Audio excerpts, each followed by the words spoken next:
Aujourd'hui, nous allons tailler un hortensia paniculata. Qu'est-ce que c'est qu'un hortensia paniculata? Eh bien, un hortensia paniculata, on l'appelle paniculata parce que, contrairement aux hortensias macrophylla, lui, il ne forme pas des boules de fleurs, il fait des panicules de fleurs. Donc, des panicules de fleurs, ça fait des grandes inflorescences très allongées, pyramidales. Et surtout, l'hortensia paniculata, c'est un hortensia qui aime le soleil.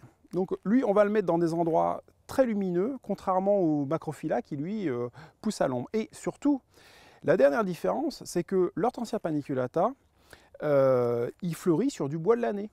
Donc on peut le couper vraiment très très court. Alors, les hortensia paniculata, il existe de nombreuses variétés.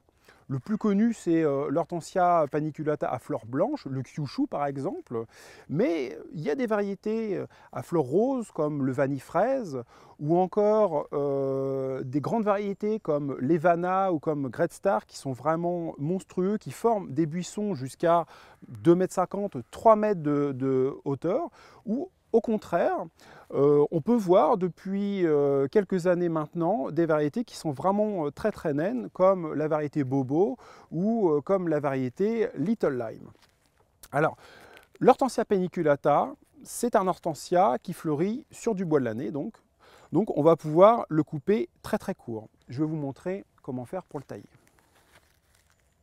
Alors là, on voit bien une chose, l'inflorescence, là, c'est une inflorescence qui a 1 an. Donc en une année, l'inflorescence là, elle est montée de 30 cm. Chez certaines variétés même, elles peuvent monter jusqu'à 50 cm. Donc mon hortensia qui est un peu dégingandé, je vais lui couper au moins 1/3 de son branchage sur la hauteur pour qu'il soit plus trapu, plus ramifié et tout aussi fleurifère.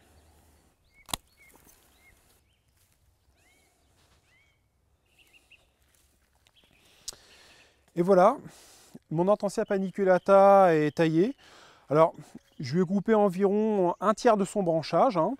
Et surtout, je l'ai bien équilibré de façon à ce que toutes les branches soient à la même hauteur. Une dernière chose, qui est très importante chez les hortensia paniculata, c'est l'époque de taille. Il ne faut jamais les tailler avant l'hiver, mais toujours après.